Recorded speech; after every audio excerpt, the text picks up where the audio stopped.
네, 세 가지 뉴스 같이 보실까요? 네, 김민아 캐스터입니다. 안녕하세요. 안녕하세요. 네, 반갑습니다.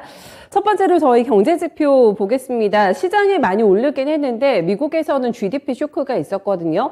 우크라 전쟁의 영향을 받게 되면서 생각보다 굉장히 부진하게 나왔던데요, GDP가? 네, 그렇습니다. 네. CNBC 보도 내용입니다. US GDP fell at a 1.4% pace to start the year as pandemic recovery takes a hit. 이번에 미국에서는 GDP가 부진하게 나왔습니다. 예상치를 크게 하회했는데요. 네. 바로 기사 내용 통해서 보겠습니다. 미국 경제가 올해 1분기에 역성장한 것으로 드러났습니다. 코로나19가 확산하던 2020년 2분기 이후 처음으로 마이너스 성장을 한 것으로 집계됐는데요. 미국 상무부는 올 1분기 국내 총생산 GDP 증가율이 전분기 대비 마이너스 1.4%를 기록했다고 현지 시간 28일 밝혀왔습니다. 이는 월스트리트 저널이 취합했던 전문가의 전망치인 1%를 크게 밑도는 수치인데요. 이로써 미국 경제는 6개 분기 연속 플러스 성장세를 했던 것에 마침표를 찍었습니다. 지난해 4분기까지만 해도 6.9% 성장을 하면서 상승 가도를 달리고 있었는데 이번에는 급브레이크가 걸리게 되면서 마이너스 성장률을 기록하게 됐습니다. 앞서 미국 주요 투자 은행들도 잇따라 전망치를 하향 조정하면서 미국의 GDP 증가세가 둔화될 것이라고 예측은 했지만 이게 정말로 마이너스 성장이 될 것이라고는 예상하지 못했기 때문에 이러한 부분들이 조금 충격을 주고 있습니다. 네, 그러니까 코로나 초기 바로 시작할 즈음이죠. 2020년 1, 2분기에는 마이너스가 나왔는데 그 이후에는 회복이 됐고 지금 다시 한번 고꾸라졌습니다. 미국 경제의 발목을 잡았던 그 원인은 무엇일까라는 부분을 파악을 해봐야 될 것 같은데 전쟁일까요?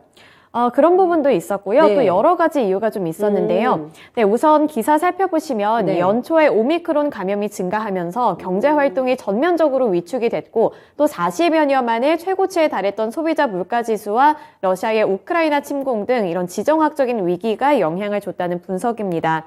또 여기에 미국 기업의 투자 둔화와 정부의 지출 감소 그리고 무역 적자 등이 직접적인 원인이 됐다는 분석도 함께 나왔는데요. 이 지정학적인 위기가 해소가 된다면 미국 경제 회복 속도가 궤도에 다시 오를 것이라는 이런 전망과 기대감이 아직 유효하기는 합니다. 미국은 상대적으로 러시아에 대한 경제 의존도가 낮은 데다가 이번에 발표된 실업수당 청구 건수 그리고 소비자 지출 등 이런 여러 가지 경제 상태를 나타내주는 지표가 예상보다 견조하게 나왔기 때문에 지금 이런 부분들이 우려를 주고는 있지만 그래도 아직 희망은 남아있다는 분석이 많이 나오고 있습니다.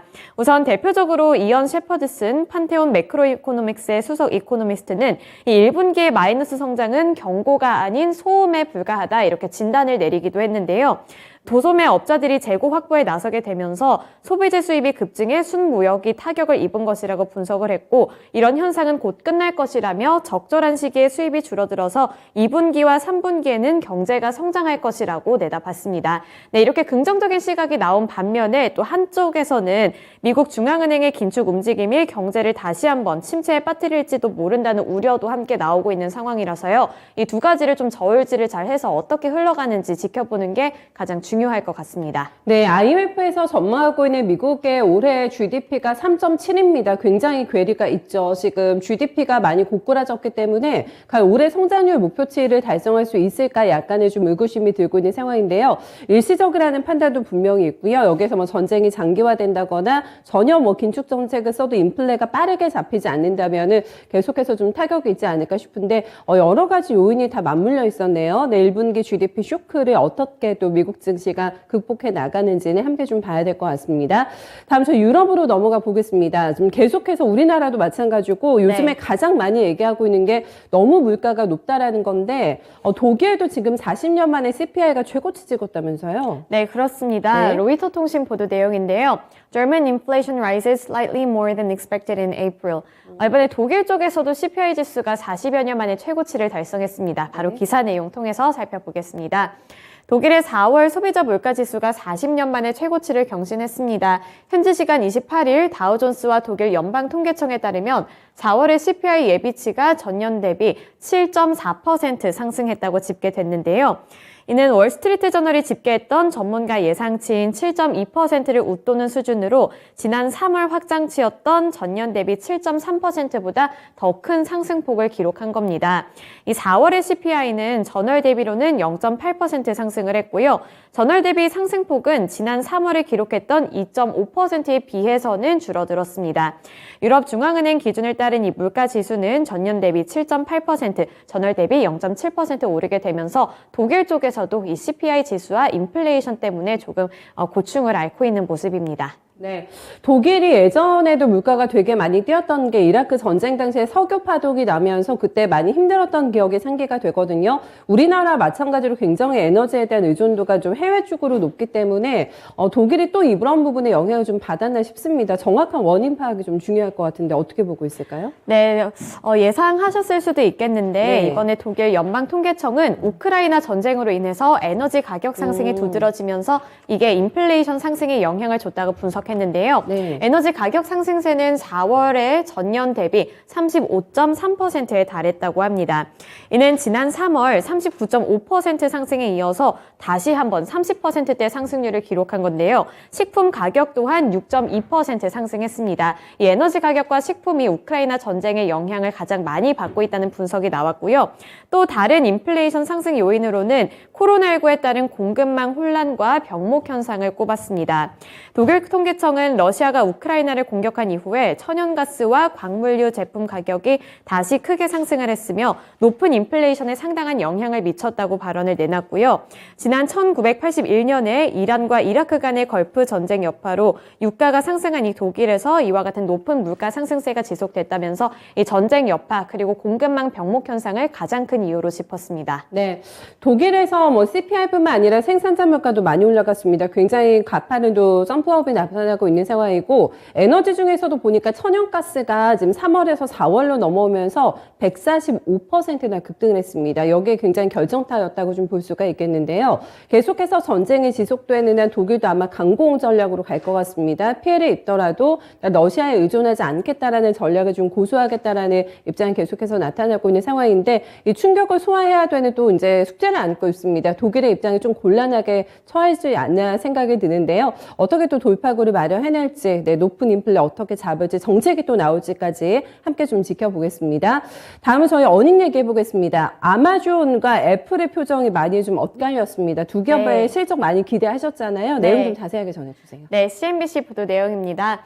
Amazon shares fall on bleak forecast and slowest growth since dot-com bust.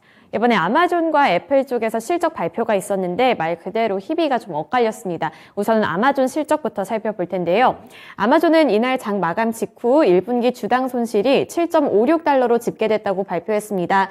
1분기 매출은 1,164억 4천만 달러로 월가 예상치인 1,163억 달러를 소폭 웃돌았습니다만 아마존은 2분기 매출이 1,160억에서 1,210억 달러에 그칠 것으로 내다봤습니다.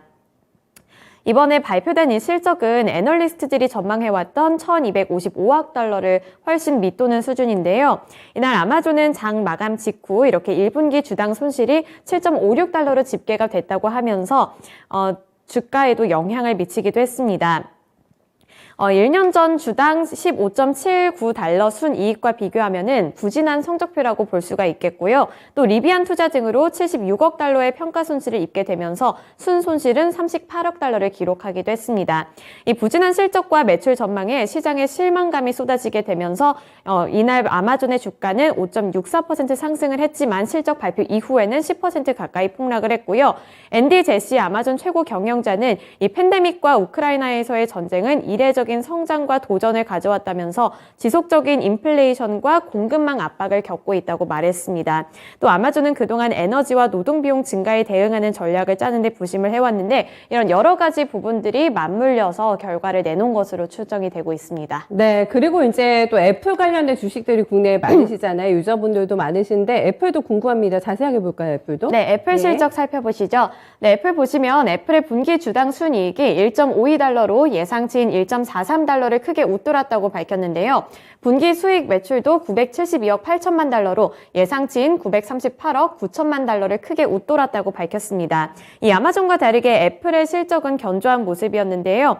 실적 발표 이후에 애플의 주가는 2% 넘게 상승한 채로 움직였고요. 또 이렇게 실적을 좀 자세하게 살펴보면 이 매출 부분에서 아이폰과 맥, 아이패드가 견조한 실적을 기록했습니다. 네, 애플의 주가 움직임 중요할 것 같은데 상승세를 타다가 지금 팀쿡 CEO가 공급망에 상당히 어려움을 겪을 것이라는 그 발표가 나오자마자 지금 하락 반전으로 바뀌었습니다. 시간 외에서 애플 주가 빠지고 있다는 걸 다시 한번 전해드리면서 여기까지 뉴스 점검해드릴게요. 수고 많으셨습니다. 네, 세 가지 외신 뉴스 함께 살펴봤습니다.